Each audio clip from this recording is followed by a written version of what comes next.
ये जरा तस्वीरों को भी देख लीजिए।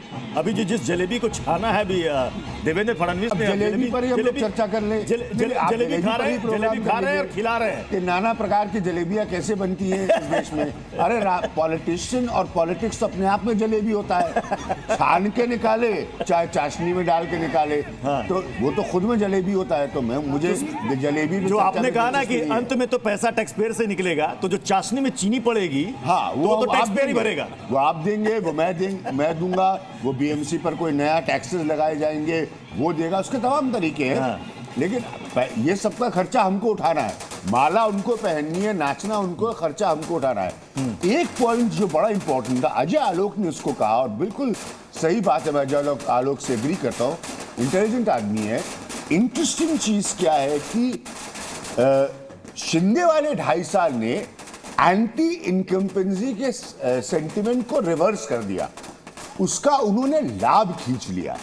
ये इंपॉर्टेंट है। इसको इस बात से मैं जोड़ के देख रहा हूं जो रामकृपाल जी कह रहे हैं कि बीजेपी कहीं 10 साल से ज्यादा रह जाती है तो ग्रो करती है, बजाय इसके कि वो नीचे आए। ये पॉलिटिक्स में इंटरेस्टिंग होता है क्योंकि मूड ऑफ इरिटेबिलिटी जनता के अंदर स्वाभाविक तौर पर ज्यादा होता है। एक जमाने में हमें ये सिफोलॉजिकल थ्योरी समझाई गई थी कि सरकारें वापस नहीं आती, वो थ्योरी भी डिमोलिश हुई। सरकारें 3-3, 4-4 बार राज्यों में जीत के आई, देशों में जीत के आई, तो वो थ्योरी भी डिमोलिश हो गई।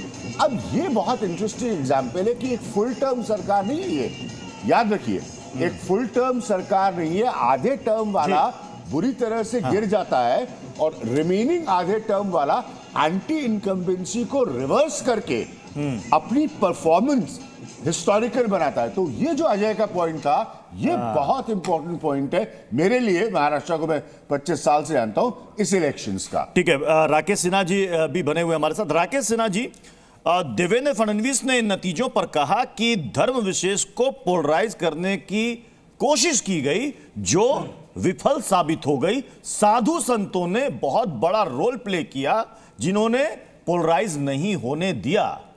तो ये चुनाव किसने जिताया? जनता ने जिताया, सरकार के कामकाज पर साधु संतों ने जिताया, जो नारे चले उस नारों ने जिताया। देखिए, भारत के प्रधानमंत्री नरेंद्र मोदी जी ने जो आज 3 बातें कही बहुत महत्वपूर्ण है। पहला, ये विकास की जीत है। दूसरा, गुड गवर्नेंस की जीत है। तीसरा, हमारी अपनी एकता की जीत है। लेकिन जो बात मैं यहाँ रेखांकित करना चाहता हूँ कि अभी बांग्लादेश में एक घटना घटी थी, उस घटना पर कमला हैरिस नहीं बोली, हमें आपत्ति था। लेकिन भारत के राजनीतिज्ञ, जिसमें शरद पवार से लेकर ममता बनर्जी होते हुए राहुल गांधी हैं, इनकी चुप्पी, इनका मौन रहना किस बात का संकेत देता है? क्या बांग्लादेश के हिंदुओं के साथ जो अत्याचार अन्याय हुआ, यही अत्याचार अन्याय किसी और धर्म के साथ होता तो ये क्या करते?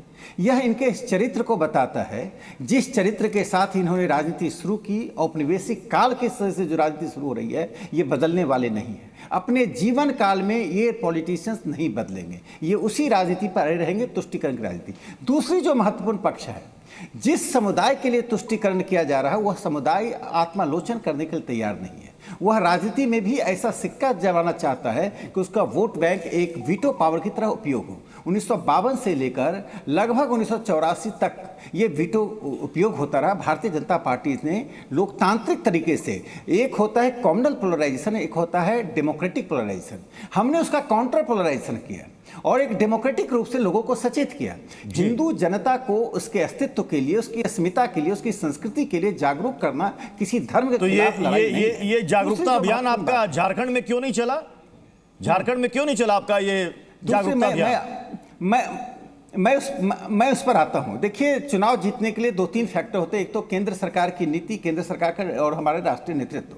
दूसरा, राज्य में पार्टी की स्थिति क्या है, वो भी बहुत महत्वपूर्ण है।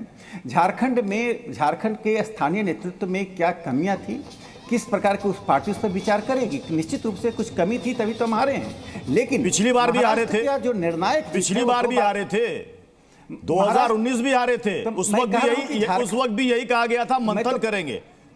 फिर 5 साल आपको मिले, मंथन किया, फिर हार गए। आप एकदम ठीक बोल रहे हैं कि झारखंड में लगातार 2 बार हारना और ये हार के प्रति जी। जो प्रधानमंत्री जी ने आज कहा कि हम जनता के मुद्दे को उठाएंगे और अपनी बात पर विचार करेंगे, निश्चित रूप से पार्टी उस पर गंभीरता से विचार करेगी क्या कारण है सभी प्रकार के सकारात्मक केंद्र सरकार की नीतियों के सकारात्मकता के बावजूद स्थानीय स्तर पर क्या हुआ। लेकिन एक बात जो मैं कहना चाहता हूँ जी जी कि भारतीय जनता पार्टी ने जिस प्रकार हरियाणा में जीत हासिल की, महाराष्ट्र में जीत हासिल की, लेकिन विपक्ष ने जो पहली प्रतिक्रिया ईवीएम पर सवाल खड़ा करके दिया है, यह जनादेश का अपमान है। देश में जवाहरलाल नेहरू की सरकार बनी, इंदिरा गांधी की सरकार बनी, राजीव गांधी को 12% बहुमत आया, विपक्ष ने उस जनादेश पर सवाल खड़ा किया।